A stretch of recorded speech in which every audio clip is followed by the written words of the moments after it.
food life, my life, your life, and past lives. Think about that, because today we're making a historical meal.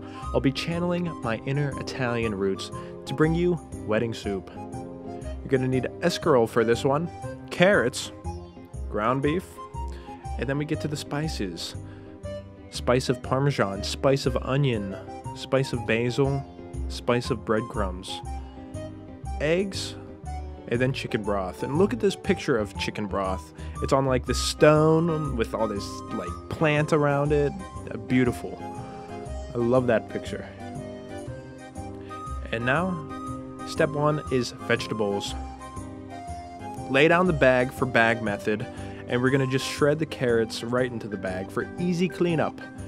If we just shredded the carrots on the counter, you're gonna like, you know, bunch them up and you're gonna have to wipe off the counter after this. You're gonna wish you had a dustpan. We're bypassing that whole deal with the bag. Just slam it down and look, whoop. There we go. Move it off to the side. Next, we're gonna get the grater out and just grate the carrots one by one right there into fine slivers. Very cool.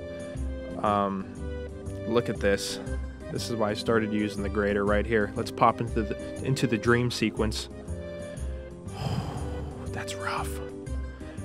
Yeah, imagine if my wedding soup had those kind of carrots in it. Jesus. I tried to make the slivers like I did with the grater. That wasn't working out. So my mom said, "Yo, get the grater out. That's how they do it in the restaurant." I said, "Hey, thanks, Mom." Then we're using bag method. Gonna eat those as little treats later. Pretend to be rabbits, and there we go. Put the carrots into the measuring cup. This recipe called for 2 cups of carrot. Honestly, I would double that. I would double the amount of carrots, and I would double the amount of escarole, because I'm the type of guy that likes, you know, a lot of traffic in my soup. I don't like these open lanes of broth. So we get the escarole, rinse it off, shake it off, and we're just gonna cut it down the line, flam, right up until it gets white.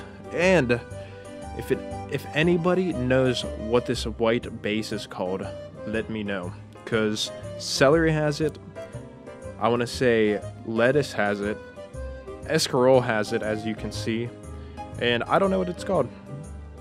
But it's a part, I guess, is the white part on the bottom of escarole similar to the watermelon rind? Think about that one. So there we go, escarole plant number 2, right into the measuring cup. Like I said, I would use 4.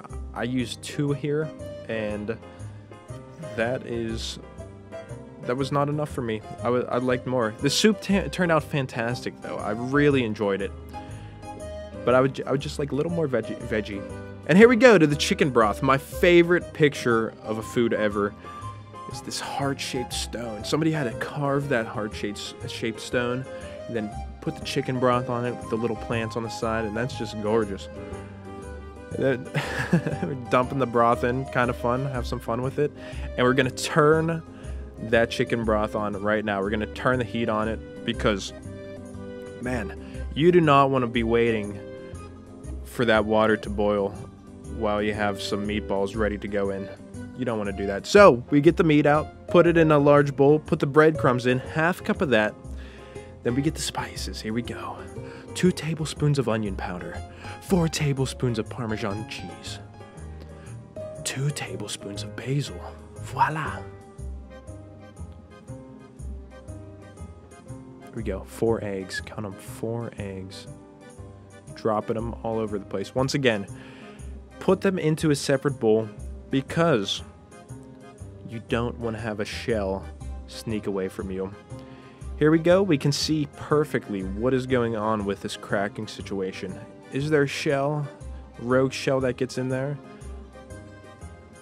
There might be. If you do this enough, you might get a shell coming out with those eggs. So we put it in a separate bowl to make sure that doesn't happen, so nobody's chomping down on the shell when they're eating their sweet meatball.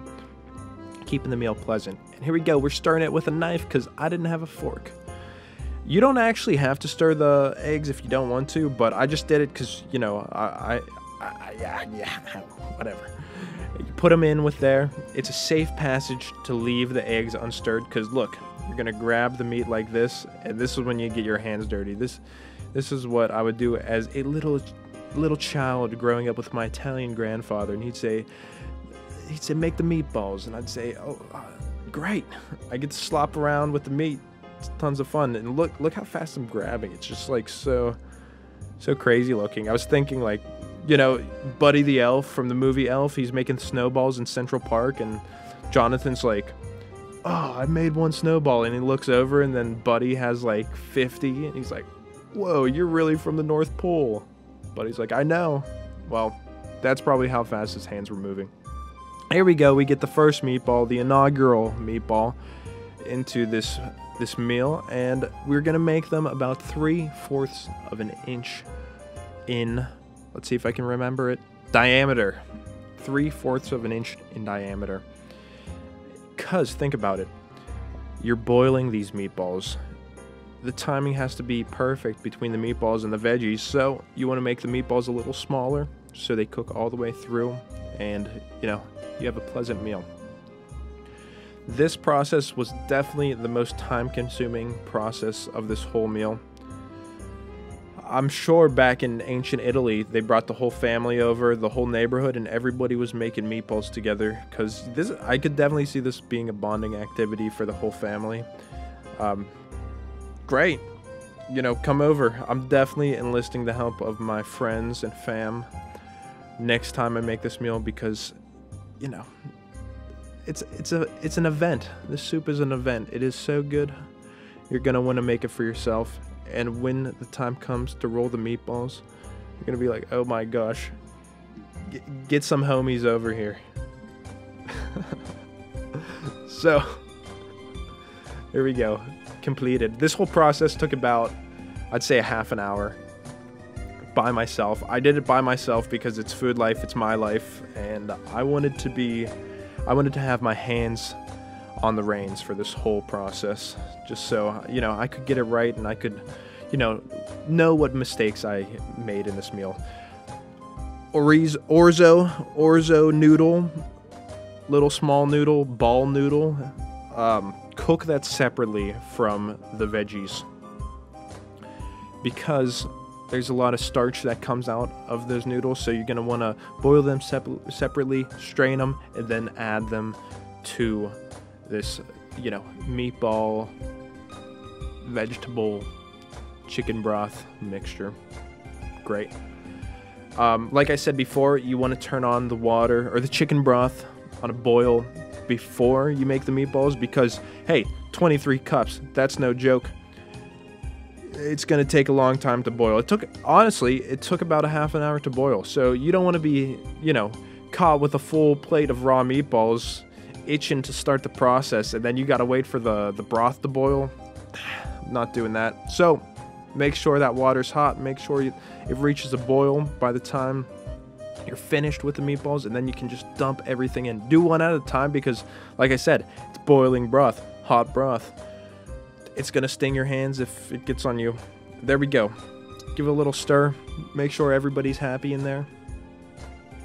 Yeah, the escarole gets caught on the ladle, and that's a little annoying. You know, little salt, little pepper in here.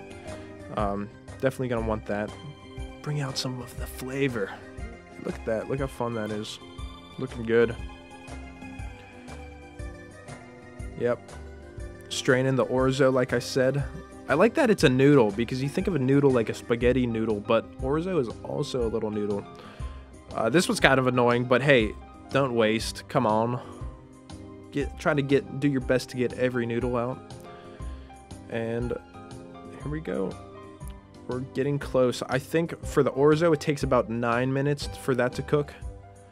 And I want to say it takes about, you know, 10 to 15 minutes for the meatballs and all the other things to cook. Check in the recipe. I'm going to have the recipe in the description, so it's not plagiarizing. But there we go. just, you know, dish a bowl out. Get a little broth in there. Oh my gosh, this stuff was so freaking good. Like, literally, this whole pot was eaten. And it only took about a couple days. Like, none had to be frozen. Man, I definitely recommend this. And I've made it again since filming this. I've made it twice. So it is just that good. I hope you make it. I hope you find it delicious. Blam. Meatball for you. Peace.